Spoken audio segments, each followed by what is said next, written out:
Жарым жыл мурдагы жашообуз абдан сонун жашоо экен да, күнүнө ушундай Кудай таалам ырыскыны, берекени өрөтсө дагы ошол бизге жетишпей, аябай көп негатив менен жүрчү экенбиз да. Или келиптир, хайдан хай өтүп, хай мезгили келиптир.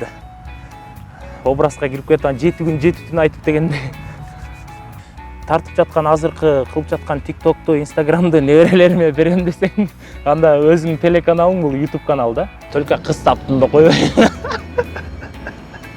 Апаң эркелегениң менен байкең эркелетпей эле сабай берчи.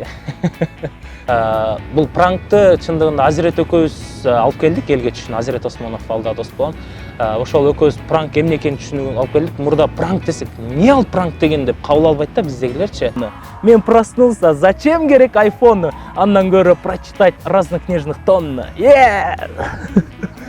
Пранк деген түшүнүктү Кыргызстанга биринчилерден болуп алып келген шоумен Канат Шабданбеков менен дүйнөнү каптап жаткан илдет, жакында эле жаздырган тамашалуу үй-бүлөлүк абалы, куудулдугу тууралуу кеп кылдык.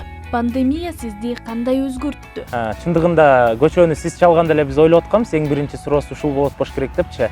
Пандемия абдан өзгөрттү, анткени мындай нерсе чындыгында улуу аталарыбыздын, байкелерибиздин айтымына караганда мындай нерсе болбоптур. Мындай нерсе биринчи жолу болуп, мындай карантин, коронавирус деген сөздү биринчи жолу укканга көп нерсенин баркын билдик. Чындыгында жарым жыл мурдагы жашообуз абдан сонун жашоо экен да, күнүнө ушундай Кудай таалам ырыскыны, берекени өрөтсө дагы ошол бизге жетишпей, болбогон нерселерге налып, болбогон нерселерге кейип, мындай ушундай аябай көп негатив менен жүрчү экенбиз да. Когда пандемия башталганда астыңда жеп аткан тамактын кадырын билип, ден соолуктун баркын билип, ушул жумуш деп жүрүп бир туугандарыңа, ата-энеңе көңүл бура албай, жада калса бир тууган байкең менен мындай отуруп маңдайлаш сүйлөшө албаганыбызды, өзү мындай дүйнөнүн артынан коолоп баратканыбызды түшүндүм. Абдан өзгөрттү мени, абдан терең ойлонгонго туура келип атат. Азыр жашоодо ар кандай нерсе болуп кетет экен. Эң негизгиси ушу үй бүлөм аман болсо экен, кыргыз элим аман болсо экен, дүйнө аман болсо экен деп ошону тилеп калат экенсиң. Учурда той, концерт жок. Кирешени кайдан таап жатасыз? Негизи ушул чыгармачылыкка кирип атканда тамада болом деп киргем.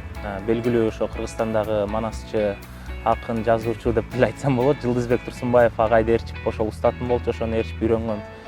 Бирок ушул той жагын алып кетпестен эле ушул баягы чыгармачылык жагында, юмор жагын алып кеткенге да туура келип, эки жакты Инстаграм, соц тармактарда Инстаграм, YouTube канал, кайра той жакты бирдей алып кеткенге, той токтогону менен бирок Кудай таалам ырыскыны азыр Инстаграм аркылуу, реклама аркылуу жана YouTube аркылуу берип атат.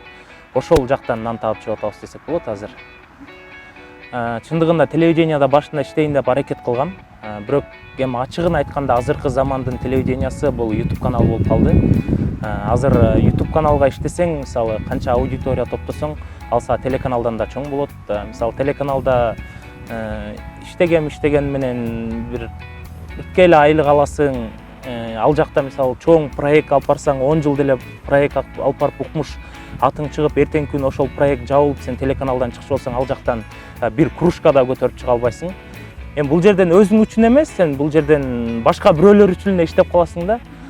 Чыныгы өзүң үчүн иштейм, ушу из калтырып кетем десең, эсли тартып жаткан азыркы кылып жаткан тиктокту, инстаграмды неберелериме берем десең, анда өзүңдүн телеканалың бул YouTube канал да. Мисалы сиздер телеканалга кандай иштесеңиздер, биз деле YouTube каналга ошондой иштейбиз.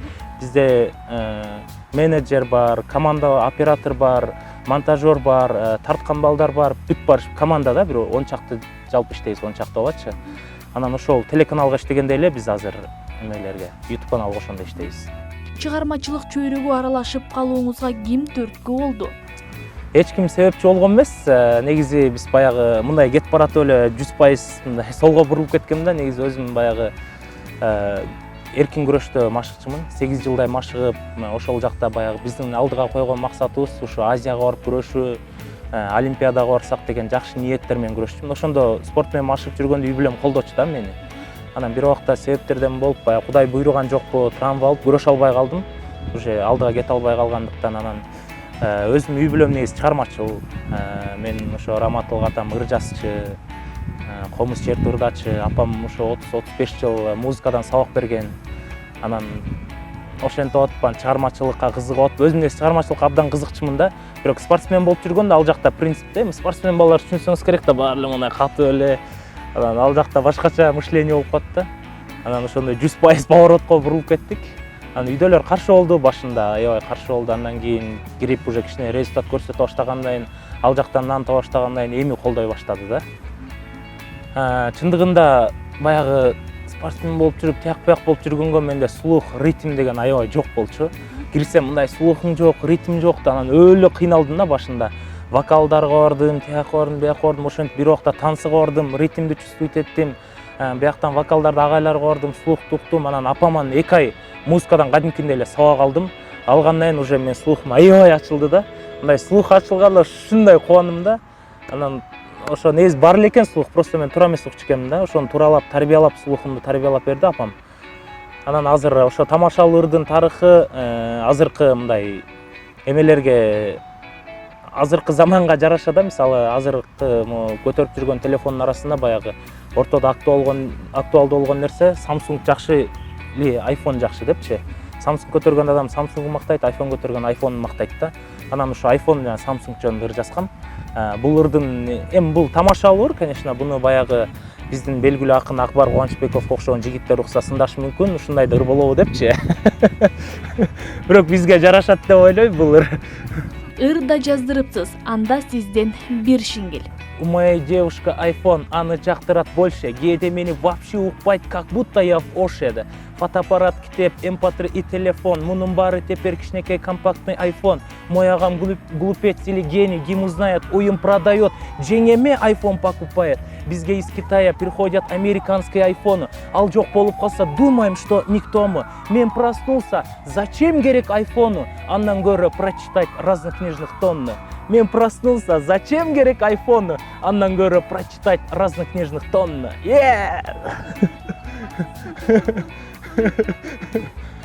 Мындан ары ырчы да болосузбу? Жок, андай эме. Андай исода касап сөйсүн дейт. Мен мисалы ырдап, бул баягы биздин белгилүү ырчы, мисалы Мирбек байке, Султан байкелерге окшоп образга кирип ырдасам эл күлүшү мүмкүн. Кош айтам сага десем, могул жиндүү болуп атабы дейт да.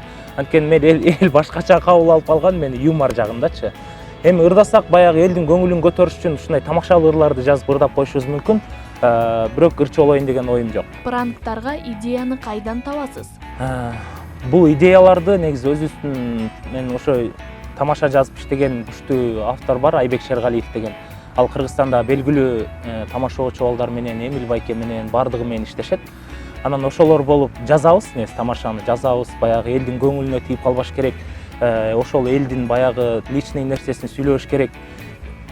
Тамашага түшкөн адамга да орусча айтканда приятно болуш керек, көрүп аткан элге да приятно болуш керек да. Ал адамды шылдыңдабаш керек негизи. Сен ал жерге барып өзүң шылдың болушуң керек да. Ушундай эмеде тартабыз, анан идеяларды көбүнчө баягы эч кимдикине окшошпогон сыяктуу кылып идеяны алып барасың. Бирок идеяны алып барасың, идея менен тартасың. Бирок айткан шуткаң ошол нерсеге, ситуацияга дал келбей калгандыктан көбүнчө импровизация кылганга туура келет да. Мындай башкача сөздөрдү айтып, мындай эл күтпөгөн тамашаларды айтканга туура келет.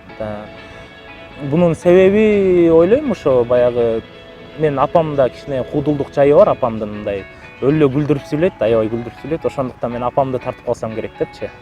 Пранк тартып жатып бирөөлөрдү таарынтып алган учурлар болду беле? Андай нерсе болот, чындыгында бул пранкты чындыгында Азирет экөөбүз алып келдик элге түшүн. Азирет Осмонов алда дос болгон. Ошол экөөбүз пранк эмне экенин түшүнүп алып келдик. Мурда пранк десек, эмне ал пранк деген деп кабыл албайт да биздегилерчи. Таарынтып алган убагың болот, бирок анын мындай личностуна аралашпайбыз, анын кебетесин айтпайбыз, могул жериң мондай экен деп айтпайбыз. Кээ бир адамдар болот, баягы чувство юмор жок го, мисалы баягы эмнеге тактайга жатабыз, матрас жокпу экен дегендейчи, ушундай адамдар болот. Анан алар мындай шутканы түшүнбөй прямой кабыл алгандар бар да. Бирок алар таарынтканда кайра ордунан кечирим сурап, кечирип коюңуз тияк-буяк дегенден кийин уже тияк-буяк дегенден уже таарынбай кетишет. Сизден алдыда кандай тамашаларды күтсөк болот? Пранктар боюнча негизи баягы бизди көп элдер таанып калганга акыркы убакта тартыш абдан оор болуп жатат да. Бир жакшы идеяны алып, эми тартайын десең эле, биз сизди тааныйбыз да дегенден кайра идеяң өлөт. Кайра башка идея жазасың. Бирок аракет кылып вайн деле тартып көрдүм, бирок эмнегедир вайн мага окшошподу да. Менин вайнымды мындай элдер аябай мурда мындай аябай күлүп мындай кабыл ала алган жок да. Ошондуктан мен ойлойм, мен эл эмне менен тааныса, мен ошол нерсе менен алектенишим керек экенин түшүндүм. Азыр мени тааныды деп эле жата берсем да болбойт. Азыр образ өзгөртүп тартсам болот, мурут чаптап тартсам болот, грим кылып тартсам болот, башыма парик кийип тартсам болот. Ар кандай образдар менен либо команда менен тартканга аракет кылабыз. Буюрса аябай жакшы пранктар тартканга аракет. Эми мен неге сүйүнөм?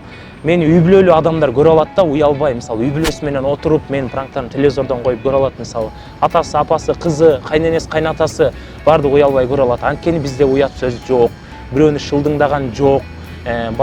Жаш балдар көрүп, мындай башка жака үндөп, башка тарбияга эме психологиясын буза турган нерселер жок. Ошондуктан биз ар дайым мындай эме пранктар тартканга аракет кылабыз да, мындай элге жага турган кичине маданияттуураак. Баягы биздин белгилүү куудул байкелерибиз бар го, Абдулда байке, Күмөндөр байке. Мисалы, алар сахнада күлдүрсө, биз ошо элдин арасында күлдүрөбүз да. Биз дагы буюрса сахна ачканга аракет кылабыз. Үй-бүлөдө канча бир туугансыз? Эрке белеңиз? Үй-бүлөдө 7 бир тууганбыз. Мен эң кичүүсү, мен 2 кыз, 5 эркекпиз да. Кичинекей кезде эркеле болчумун. Эркеле чоңойгонбуз. Анан апаң эркелегениң менен байкең эркелетпей эле сабай берчи. Аябай деле эрке болгон жок, орточо да. Ооба да, биз деген жылаң айлак эле чуркап чоңойбодук беле. Бойдокчулук менен качан коштошосуз? Көп агаларыбыз айтчу эле, мындай 25тен өткөндөн кийин уже кыздар жакпай баштайт, уже эмете баштайт деп. Ишенич эмесмин, негедир азыр 25тен өткөнгө уже үйлөнө турган оюм жок болуп калды да, мындай кыйын болуп атат да, мындай бирөөнү сүйүп ошону алыштычы. Анан эмнегедир үйдөгүлөр деле айтпайт, үйлөнбөйсүңбү депчи. Анан мен кичинекей көрүнөмбү дагы деле. Азырынча коштошпойбуз, азыркы жашоо жакшы. Буюрса коштошчу убакта айтабыз сизге. Сүйүктүүңүз барбы? Бул абдан татаал суроо. Буга эмне деп жооп бериш өтө кыйын. Сүйүктүм жок да. Бар болчу негизи 3-4 күйөөгө тийип кетти да. Күйөөгө тийип кетишти. Кыргыз элине 2 ооз кебиңиз. Негизи жакшы сөз бар го, эл оңолбосо эл баш чоңолбойт депчи. Мен баягы Кыргызстанды оңойбуз деп эле баягы депутаттарга асылып, буга асылып, аларга асылып да туура эмес го деп. Туура эле аларды айтыш керек, ушундай нерсе болуп атат, ар бир инсан айта турган нерсе болуп атат чындачы. Мындай ичинде аябай күйүт бар да, мисалы, бирөөнү айттыра турган болсоң, укмуш айтып берет да баардыгынчы. Анан эң негизги баардыгыбыз биз эл оңололу, эң биринчи. Пейилибизди кенен коелу, ошо Кыргызстан келечеги үчүн жакшы из калтырганга аракет кылалы, көбүрөөк китеп окуйлу, көбүрөөк изденели, башкаларга да үлгү бололу, намаз окуйлу деген.